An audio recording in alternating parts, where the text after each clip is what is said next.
The best thing was it came to the charts in 2 days. And everybody thought it was a fiddle because our managers' stores send in these, record things? Returns. And everybody down south thought, he's buying them himself or he's just fiddling the charts, But he wasn't. Actually, we've been at it a long time before that. We've been to Hamburg. I think that's where we found our style. We developed our style because of this fellow there. He used to say, you've got to make a show for the people. I used to come up every night shouting, Mac Show. So we used to Mac Show, and John used to dance around like a gorilla, and we'd all, knock our heads together and things like that. Anyway, we got back to Liverpool, and all the groups there were doing this sort of shadows type of stuff. And we came back, leather jackets and jeans and funny hair, macking shower, which went down quite well. We just bought leather jackets, not for the group. One person bought one, I can't remember, and then we all liked them, so it ended up we were all on stage with them. We'd always worn jeans because we didn't have anything else at the time, And then we went back to Liverpool and got quite a few bookings. They all thought we were German. We were builders from Hamburg, and they all said, you speak good English, things like that. So we went back to Germany, and we had a bit more money the second time. So we bought leather pants, and we looked like 4 Gene Vincents, only a bit younger, I think. And that was it, and we just kept the leather gear, till Brian came along. It was a bit sort of old hat anyway, all wearing leather gear. And we decided we didn't want to look sort of ridiculous, just going on, because more often than not, too many people would laugh. It was just stupid. We didn't want to appear as a gang of idiots. And Brian suggested that we just sort of wore ordinary suits. So we just got what we thought were quite good suits. All right. Okay, so let me get this right. So when they got one of their first gigs, they didn't really have clothes to wear. Am I getting that right? So one of them got some leather jackets or a leather jacket. And watching some 60s and 70s movie, I know the highlight. I've seen Grease, right? I know the leather jacket back in the day kind of symbolizes a bad boy biker kind of style. So is that what he means? Why they didn't want to look like a band of a band of idiots? That's what he said. Why would a bunch of guys be wearing leather jackets?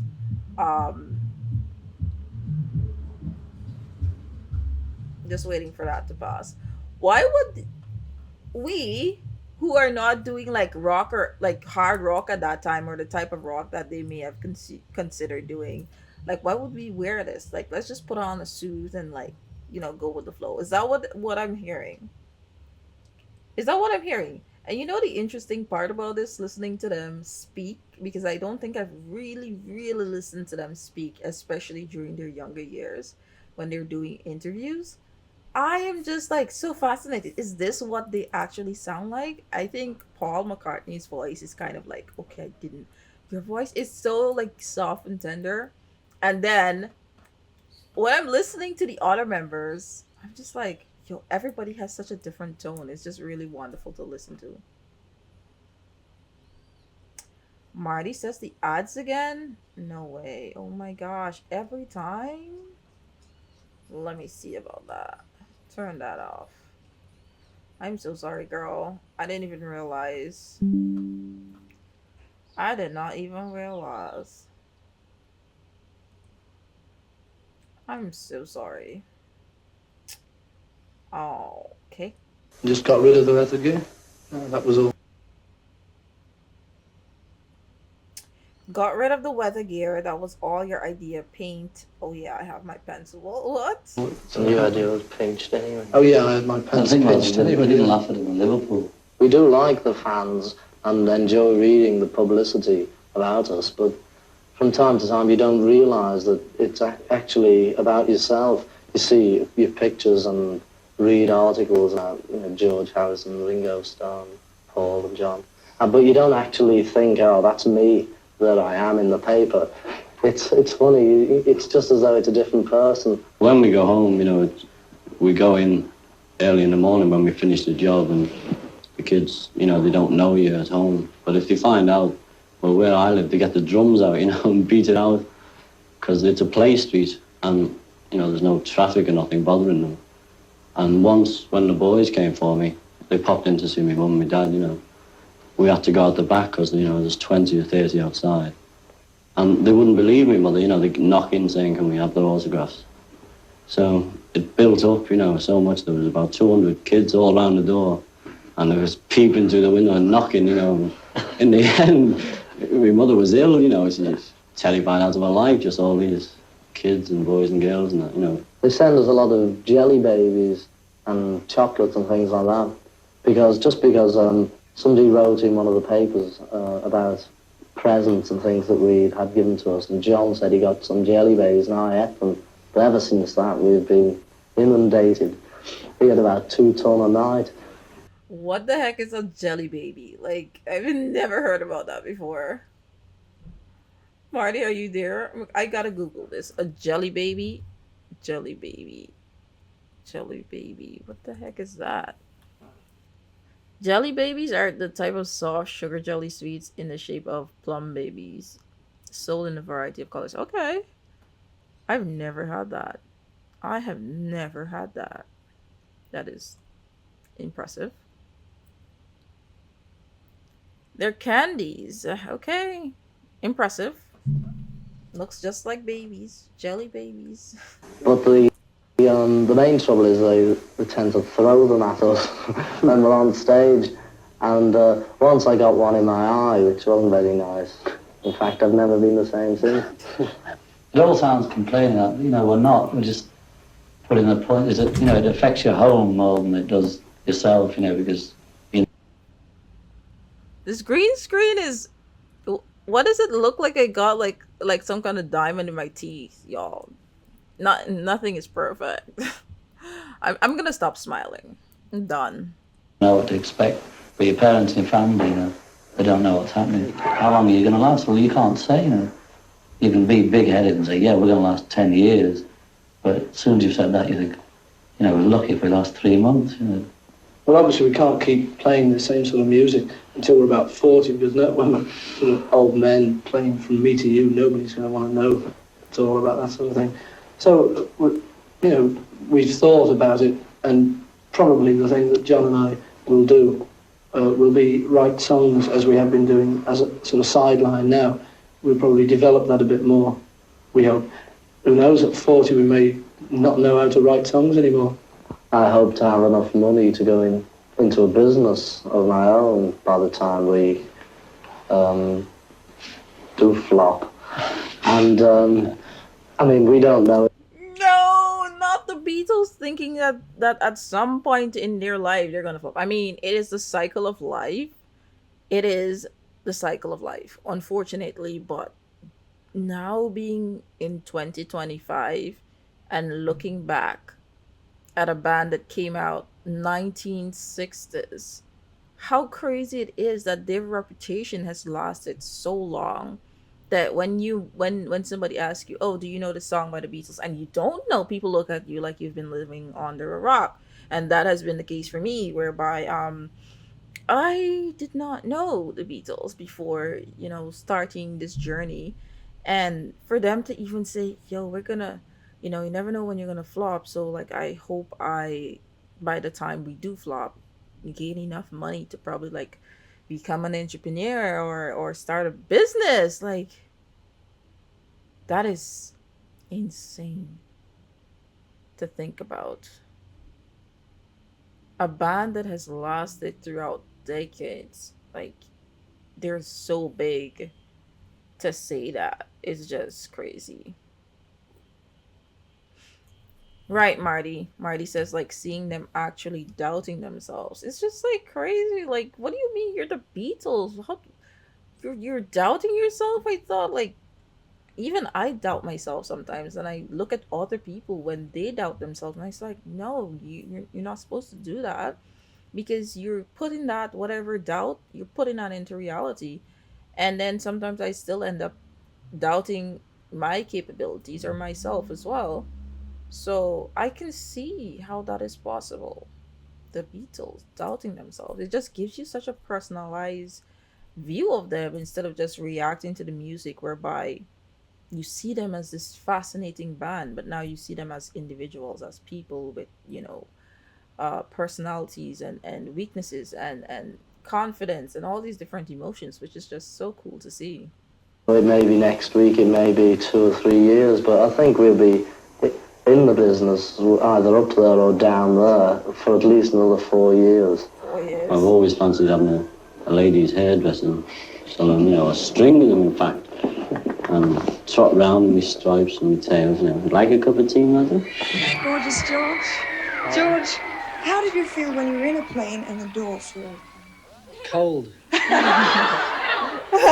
You ought to write for comic cuts, Oh, this is Ringo. This is no good. George, He's how many over there. guitars do you actually use? How many? Well, one at a time. You only use one. But they've got about... How many have you got? 4. 4. Yeah. They all look so beautiful as that. Listen to those. I There you got go. this the other day. Yeah. This And what is about the new one. this is the new one? Yeah, It's this very is the new one. expensive. It's not. No? No, Well, I made won't it ask you myself. how much it is. How about this hair now? Is it real or is it a wig? It's a real wig. It's a real. Is it? No, this woman has been flirting. This woman has been flirting with George for a little bit over a minute now. Right? Wait, how many guitars do you play? How many guitars? How many guitars do you play? That's a new wig. Is that a wig or is it real? It's a real wig. Dude was a comedian. I'm not even going to lie. Comedian. Plastic or is it? I mean, it's Fiberglass. Real fiberglass. Okay, that's okay, George. It's Beatle time again. Hello, Ringo. Hello? Lots of cards as usual, especially about the rings on your fingers. It says, "Dear Ringo, why do you have all those rings on your fingers? Do they represent anything?" No, I wear them on my fingers because I can't put them through my nose. Not enough room. Let's have a look at them. You've got 4 on here, but how many do you actually have? 649 and a half. You counted them recently, Oh, obviously. Here's a great one. I've never seen a close-up of the Beatles from the knees down. Very lucky. So please, could we have one on the show? And what size shoes do they take? I mean, what size shoes do you take? 7. What about Paul? 8 and a half. And George? 7 and a half. What about John? 42. Oh, yeah. Ringo, why do you dislike Donald Duck? You know, you can't understand Say me. that again. I think it's a good enough reason, don't you? Yeah. Could you tell me, or this is the girl, would you tell her what you and Paul have got written on your bracelets? Oh, it is. Haha. On one side, it's got Richie, because my real name's Richard, don't tell anybody. Yeah. And on the other side, it's got 21st birthday, love, mum. Lovely. Good old mother. That's very nice. Mime time. We've got 4 girls picked out an audition earlier in the week who are going to mime to a Brenda Lee disc. And we have a judge to pick out the best of the 4 when they've done it. The judge being Mr. Paul McCartnney. Good evening. You keen on budding Brenda Lees, are you? Oh, yes. I'll bet you are, yes. Right. A terrific performance from 4 would be Brenda Lees. Well, I wonder if our panel of judges has made up its mind and is unanimous. Oh, yes, it has. It is. It has. yes. Yes. Paul, who's it going to be? I think the winner, as far as I'm concerned, number 4. Number 4, Melanie Coe. Here's a prize, Melanie, the LP from Paul, and all our congratulations. Very well done. Thank you.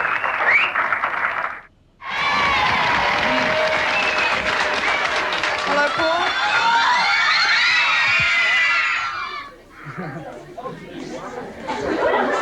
Hello, gorgeous Paul. Hi. I got some questions to ask you here. It says, please, could you tell me the name of your racing greyhound? I haven't got one, actually. You haven't? No, it's a... Well, a girl sent in a letter to me, and she said, would you like a Grayson Greyhound? A Grayson? And I said, yeah. But she hasn't sent it yet. She hasn't. Oh. How did she send it through the post? I'm sure she will. No, she hasn't sent it yet. I hope she does, though. Oh, here's a I great like one. Listen. Is it true you sleep with your eyes open? Well, I haven't seen myself do it, but actually the fellas say that I do. They do? They've sort of seen me You have? sleeping with my eyes open. I haven't They really seen have. you, Joe. How can you do that? I don't know, it's just sort of half It is open. clever. Just brilliant, Paul. That's what it is. Please ask Paul if he plucks his well-shaped eyebrows. I think he... Do you? No. You know, and it doesn't look so... No, they're perfectly I don't. natural girls. They're absolutely beautiful. Paul, do you mind girls screaming all through your act? No, we like them screaming, generally, all of us, but it's a bit much all the way through. Yeah. But we love them screaming. So, you did. There'll be some screaming now, so what's... That was like the perfect way to answer that. Like, yeah, we love y'all screaming. Just keep screaming, but like, don't try not to scream during the entire performance. Like, just give us a break to kind of like catch ourselves a little bit. You know, that's a very good way to answer that. They always got questions about their hair. It's crazy. You know what? I feel that way. Like everybody is being asked, like, what's going on with your hair? What's going on with your style? Um, do you have a whatever type of, I'm thinking that was a car she was referring to, or some type of vehicle. I don't know what that was. Yeah, it's just funny. And the interviewer is actually really nice. She's really nice. I said she was flirting, but she's just doing her job. She's just, trying to get the sauce out. She's trying to get the sauce out, okay? What's your next number going to be? I'll get you. You will?